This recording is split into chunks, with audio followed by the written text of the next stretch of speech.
Salut à tous. Alors aujourd'hui, si on se retrouve pour une nouvelle vidéo, donc ça va être pour parler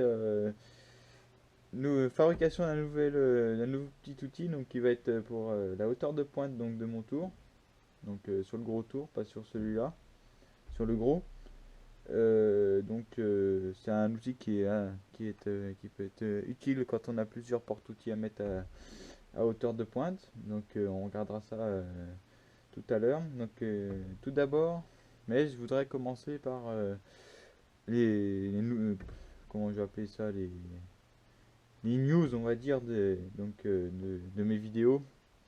Donc certains ont pu voir deux parties de fabrication donc de ça. Une nouvelle semelle pour tourelle, donc pour Motorola. Donc cette semaine j'ai pu tailler les queues d'aronde ici, donc à 30 degrés, 4,30 degrés, pour se mettre comme ça pour serrer sur mon coulisseau. Donc, euh, donc voilà, donc ça va être bientôt achevé. Il ne restera plus qu'à percer et tarauder pour serrer donc notre mâchoire sur, euh, sur le coulisseau. Et aussi on va pouvoir faire de la rectification sur ça. Donc sur les deux faces, ce serait complètement inutile de faire que sur une face. Ça n'arrivera à rien, donc on fera sur les deux faces. Donc je vous montrerai ça. Donc voilà. Donc j'ai laissé un peu cette série en plan parce que bon, j'ai eu quelques imprévus, on va dire. J'ai eu deux trois trucs à faire autre que ça. J'ai pas eu le temps de forcément me consacrer à ça. Donc là, on arrive quand même à un point bien avancé. Donc voilà. Oui, je voulais vous parler aussi. J'ai fait comme la semaine dernière, j'ai fait une nouvelle excentrique. J'ai pas mis en place, donc j'ai pas faute de temps. Donc j'ai pas mis en place, donc ce sera d'ici très prochainement. Je vous montrerai le résultat, hein, bien sûr. Donc voilà. Donc voilà ce qui était un peu pour les news, vite fait, un récapitulatif de ces dernières semaines. Ah oui, puis j'avais aussi le plateau comment je vais dire, mon plateau de Mandrin 4 morts. Je suis en train de négocier avec un type qui en a un, euh, qui a dû récupérer ça à l'éducation nationale, donc sûrement un Mandrin en parfait état, sûrement qui a jamais servi, encore une fois, malheureusement, j'ai envie de dire. On regardera ça. Donc je sais pas si donc je vous tiendrai au courant de ça. Donc on fera une adaptation pour l'adapter sur mon tour. Donc voilà. Donc on va pouvoir passer à notre partie fabrication comme prévu. Donc voilà, nous voilà la partie fabrication. C'est donc ce petit outil qui va servir à notre mise à la hauteur de pointe. Je vais vous montrer ça. Donc ça peut être un outil intéressant à réaliser pour ceux qui ont des tourelles rapides, on va dire. Où on interchange des porte-outils. Donc euh,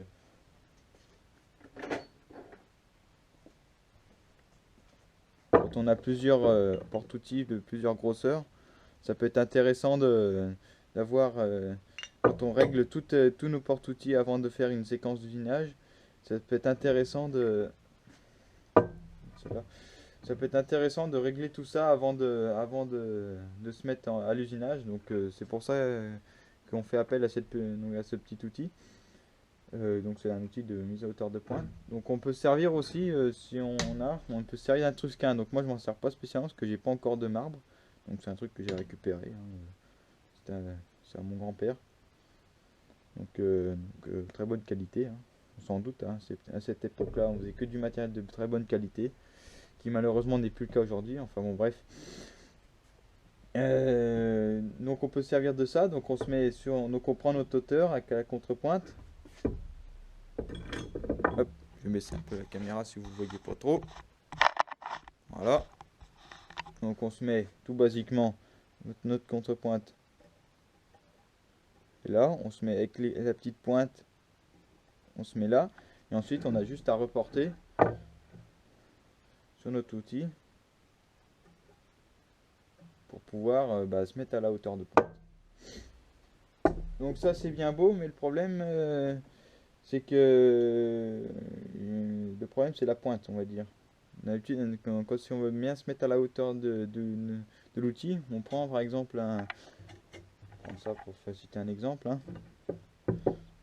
On se met avec un, donc là ça se marche pas bien parce que c'est en négatif, mais on se met à se mettre au plat l'outil, donc on voit si ça touche ou pas en fait. Donc c'est la technique qui marche pas trop mal. Donc ce que je vais faire, ça va être un socle en acier, donc un socle en acier tout basique, hein, avec une tige, donc en laiton, et dans le cas présent, donc fileter, tarauder là-dedans, on va visser et faire aussi, donc régler à partir de la hauteur de notre pointe là-bas, régler la hauteur de l'outil, la longueur de la tige. Alors, rien de bien compliqué, je montre ça parce que ça peut être intéressant à faire, donc voilà. Donc on va se retrouver sur le tour pour pouvoir commencer la fabrication, le plus intéressant aussi. Donc notre boudron, on va le monter traditionnellement dans notre tour. Voilà.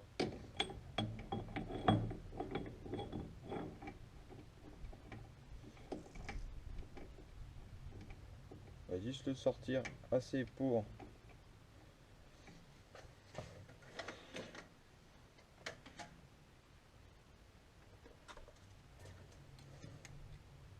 se mettre à 20.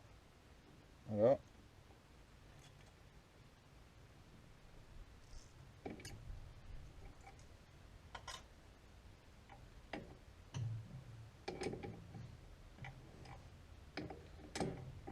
Donc j'ai pas fait tourner le tour, c'est un démarrage à froid. Donc le problème des démarrages à froid quand on a un variateur, c'est qu'en général les condos sont pas chargés pour créer la troisième phase. Et on a des fois une légère perte de couple. Donc ça peut arriver. Donc quand je suis en grande vitesse avec ce tour là par exemple, quand je suis au plus bas de la grande vitesse, et ben à mes plus basses fréquences que j'ai réglées, donc c'est-à-dire 11 Hz, donc le moteur n'aura pas de couple parce que les condos sont pas chargés. Donc je le freine largement à la main.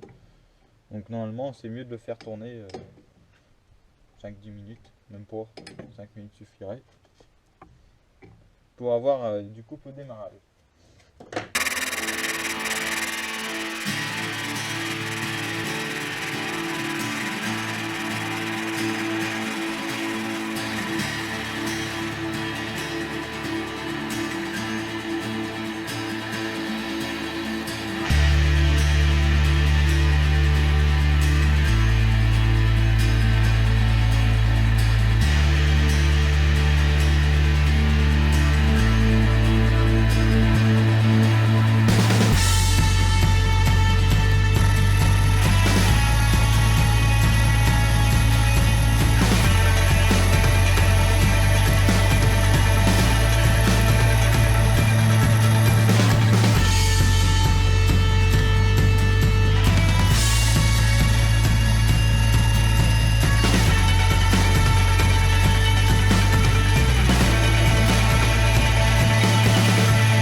Voilà ma hauteur de pointe par rapport au banc, donc je vais faire par rapport à ça, est de 68 mm, donc je vais couper ma barre de laiton à 68 mm.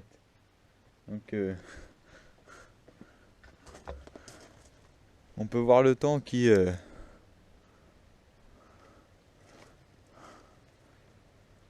assez bizarre aujourd'hui.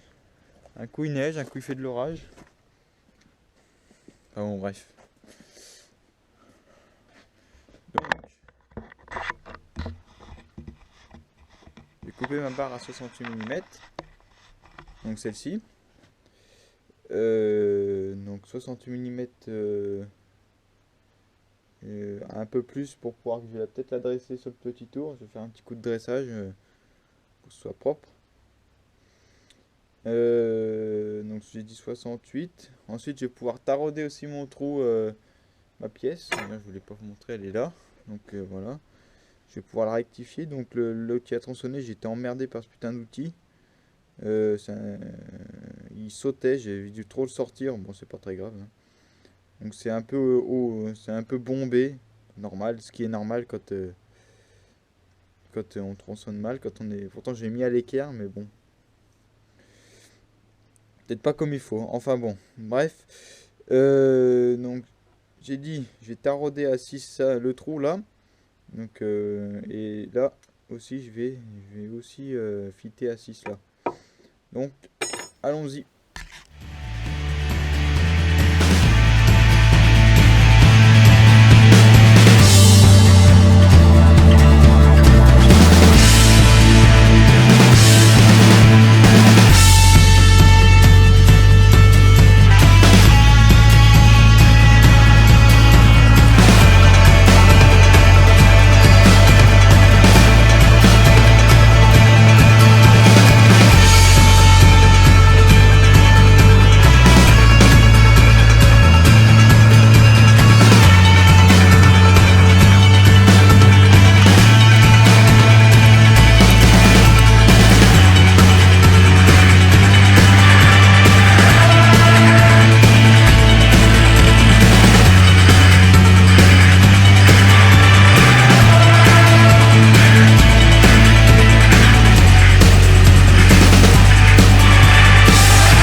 Un petit coup de rectification.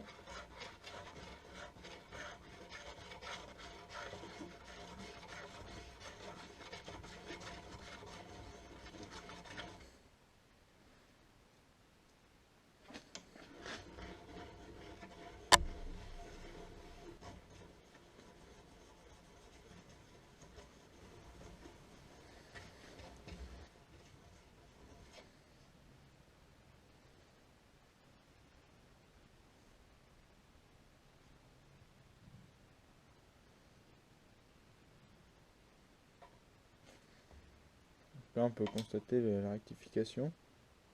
Impeccable. Donc voilà, on peut constater la, la hauteur de pointe qui est impeccable. Donc qui touche pile, tout pile un outil comme ça, tout juste dessous. Je vais y arriver, pardon. Donc c'est impeccable. Donc objet très simple à réaliser, hein.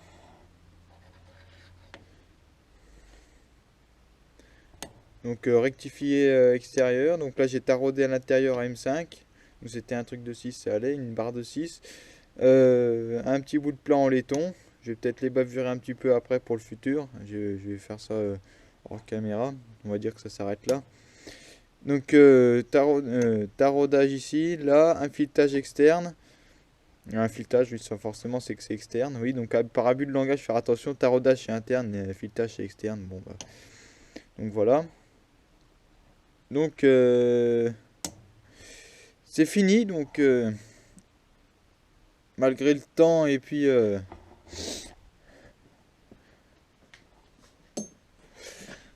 le temps que j'y ai consacré, ça en dirait environ une petite heure de fabrication, donc par la mise en place. Donc quand j'ai commencé la vidéo, quand je vous ai commencé à parler, j'avais pas tout ce que j'allais faire. Donc j'ai juste dit j'allais prendre.